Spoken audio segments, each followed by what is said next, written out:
மறியல் வந்துருச்சு. இது ஒரு குற்றம் தான். பேசினா பேசிட்டே இருக்கலாம். இப்போ உங்களுக்கு அவங்க தான் நான் வேணாம் பேசினேன். தீர்ப்பு என்ன வேணும் அது இருங்க சாமி. எலெக்ஷன் டைம்ல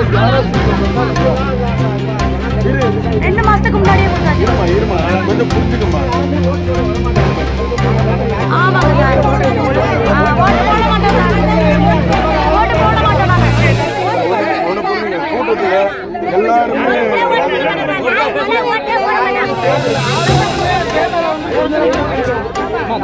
கொஞ்சம் பேச விடுங்க. பேச கொஞ்சம் புரிஞ்சுக்கமா. ஆமாங்க சார். ஓட்டு போட மாட்டோம் சார். ஓட்டு போட மாட்டோம் நாங்க. ஒன்று புரியுங்க. கூட்டத்தில் எல்லாருமே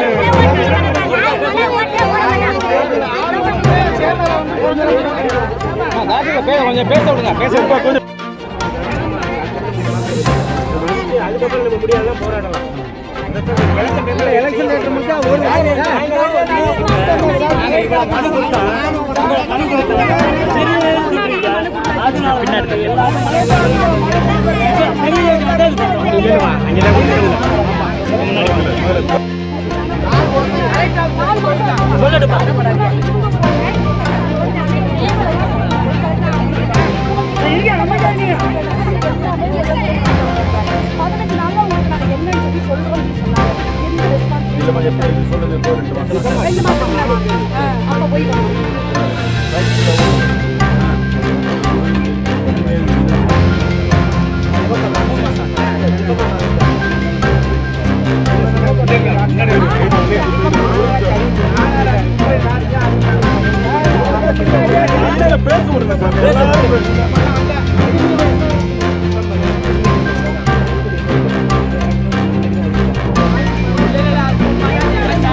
பஞ்சாயத்துல தீர்மானம் கேட்டாங்க.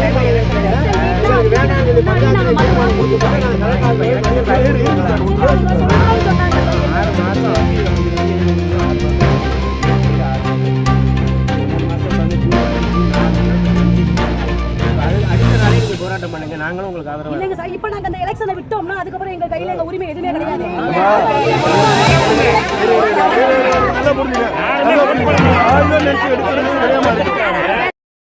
முதுகெலும்புன்னு சொல்லி சொல்றோம். முதுகெலும்பு விவசாயம். முதல்ல எங்க ஊர்ல நாங்க ஒரு குடம் தண்ணி 15 ரூபாய்க்கு வாங்கி குடிச்சுக்கிட்டு இருக்கோம். இது ஊராட்சியா இருக்கையில எங்களுடைய நிலைமை.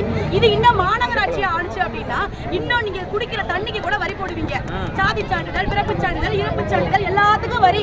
நாங்க வந்து கரண்ட் பில்லு, வீட்டு வரி ரசீது, தண்ணி ரசீது எல்லாமே வந்து ஒரு வருடத்துக்கு 360 ரூபாயில 260 ரூபாய் வரைக்கும் ஊராட்சியில கட்டிக்கிட்டு இருக்கோம். இதையெல்லாம் நாங்க லட்சக்கணக்கில் கொண்டாந்து கலெக்டர் ஆபீஸ்ல கட்ட முடியாது. எங்களுடைய வயசான மக்கள் ஊராட்சியில் அனுபவிக்கிற வரி எங்களால வந்து கலெக்டர் ஆபீஸ்ல வந்து ஒரு 4 பிள்ளை இருக்க எங்களுக்கு தேவை கிடையாது. ரெண்டாவது, எங்களுடைய கிராமத்துல என்ன முன்னேற்றத்தை நீங்க கண்டிக்க மாநகராட்சி ஆக்குறீங்க? என்ன முன்னேற்றம் இருக்குன்னு சொல்லுங்க. எத்தனை தொழிற்பேட்டைகள் இங்க இருக்கு? மக்கள் பிழைக்கிறதுக்கான எத்தனை தொழிற்பேட்டைகள் இங்க இருக்கு? எதுவுமே கிடையாது. எங்க ஊர்ல எந்த ஒரு வாழ்வாதாரமும் கிடையாது. 100 நாள் வேலை வாய்ப்பு திட்டத்தை தவிர எங்க ஊர்ல பிழைப்பதற்கான வாழ்வாதாரம் கிடையவே கிடையாது. ரெண்டாவது, ஊராட்சியில பேரூராட்சி ஆயிட்டு தான் மாநகராட்சி எடுத்த உடனே எங்க ஊரை வந்து நீங்க எப்படி மாநகராட்சி ஆக்க போடுச்சு அப்படிங்கிற கேள்வி எங்களுக்கு இருக்கு. இதுக்கு எல்லாத்துக்கும் நீங்க பதில் சொல்லியே தான் ஆகணும். இங்க சொல்ற வரைக்கும் நாங்க போராடிக்கிட்டு தான் இருப்போம். மாநகராட்சி ஆகுறதுனால உங்களுக்கு பாதிப்பு எதுவும் ஏற்படுதுன்னு நினைக்கிறீங்களா? பாதிப்பு ஏற்படும். என்ன நன்மை நீங்க சொல்ல போறீங்க? ரெண்டாவது, விவசாயம் பாதிப்பு. நான் சொல்றேன்ல, இந்த 100 நாள் வேலை வாய்ப்பு திட்டத்தின் மூலமா வந்து குளங்கள் எல்லாமே தூர்வாரப்படுது. உங்களுக்கு தெரியும், மண்வரப்பை எடுத்து கட்டுறாங்க, இந்த வீடு கொடுக்குறாங்க பத்தியில, ஏழ்மை வீடு சொல்லி கொடுக்குறாங்க பார்த்தீங்களா? அந்த மாதிரி வீடு சலுகை எல்லாம் இருக்காது. அப்ப வந்து இந்த வயசானவங்க என்ன வேலை பார்த்து பழைப்பாங்க நீங்க சொல்லுங்க? அது வந்து திட்டம் கிடையாது. 100 நாள் வேலை வாய்ப்பு திட்டம்ங்கிறது ஒரு சட்டம். அது வந்து எல்லாருக்கும் சட்டமாக்கப்பட்டிருக்கு. இப்ப வந்து அதுக்கு சம்பளமும் கூடி இருக்கு. ரெண்டாவது வந்து இந்த பேங்குக்கும் இந்த உள்ள பெண்களுக்கான தொடர்பை ஏற்படுத்துறதே வந்து இந்த 100 நாள் வேலை.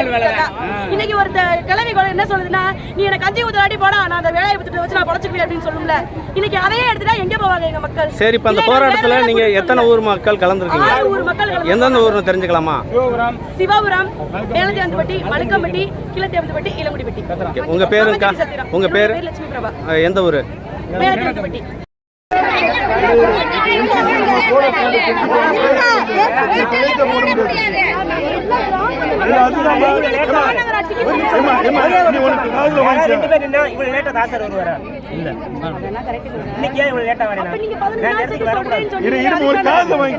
மகள நான் சொல்றேன், கொஞ்சம் காதுல வாங்கிக்கோங்க. ஒண்ணு, இதுக்கு முடிவு தேடணும் அப்படின்னா அது முறையா போகணும். முறையா போல அப்படின்னு கண்டிப்பாக தப்பா நடக்கும். போயிடும். உங்களுக்கு சொல்றது புரியுது.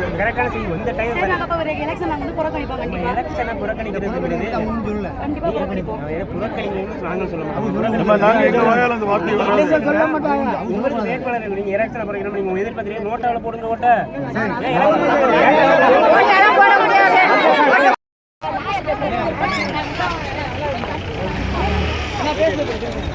நீங்க பேசாம அமைதியான முறையில் போராடுறாங்க. யாருமே 4 மணி நேரம் போடுறது யாருமே வரல கேட்க. அதனால பைபாஸ் ரோடு மாதிரி வந்தா வேணுன்னே பசங்களா பார்த்து போலீஸ் தூக்குறாங்க, கொண்டே வச்சு மிரட்டுறாங்க. போராட்டம் பண்ணா போராட்டம் தடுக்கிற ட்ரை பண்ணுறாங்க. என்ன ஆனால் போராட்டம் தொடங்கும். எவ்வளோ ஊர் மக்கள் 6 மக்கள் ஒட்டுக்கா இருக்கும். என்ன பண்ணுவோம்? அடிச்சு காயப்படுத்தி நெஞ்சு வலிக்கிற இருக்கு. நான் ஹாஸ்பிட்டல் போகிறேன். என்ன வந்து ஹாஸ்பிட்டல் போய் ஆல்ரெடி 5 பேர் தூக்கிட்டு போயிருக்காங்க. என்ன பண்ண பிளான் பண்ணுறாங்கன்னு தெரியல. போராட்டம் தொடரும். சாகு வரை போராட்டம் தொடரும்.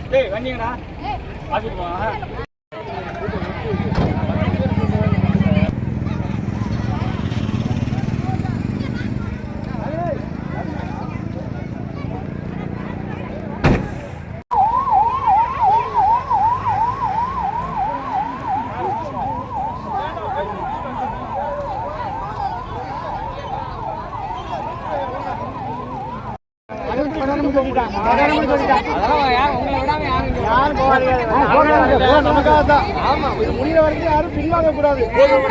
அடுத்து என்ன சட்ட நடவடிக்கையோ அதை நம்ம எல்லாம் ஃபாலோ பண்ணலாம். ஓட்டு எடுக்க மாட்டோம். ஆமா, ஓட்டு எடுக்க மாட்டோம். வர்ற வரைக்கும் நாங்க விட்டாதான் போகணும்னு சொல்லி உட்கார்ந்துட்டோம். இல்ல இந்த அவருக்கு ஆளு பூரா போகக்கூடாது. ஆமா, யாரையும் உள்ள விடாத. ஓட்டு கேட்டு யாரும் பூத்து சீப்பு வாங்காதீங்க. காசு கொடுத்தா வாங்காதீங்க.